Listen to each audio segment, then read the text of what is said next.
Sa mga hindi po nakakaalam about sa car insurance, kung gusto niyo pong makamura, makuha po kayo ng yearly. Kasi po yung yearly, makaka-discount tayo ng 10%. At kung meron kayong black box, meron din po 5% discount.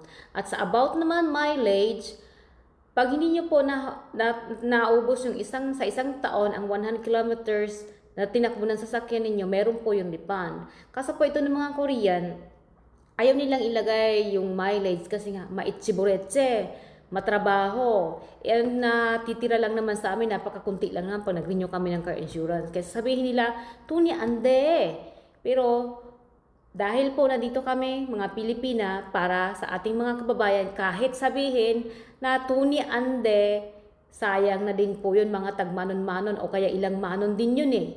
Kung mabigat man po sa bulsa ninyo, meron naman po tayong credit card, pero 3 months to 6 months payment, i-divide po yon, wala po yung interest. Sa may mga katanungan, mag-text lang po kayo. Marami pong salamat.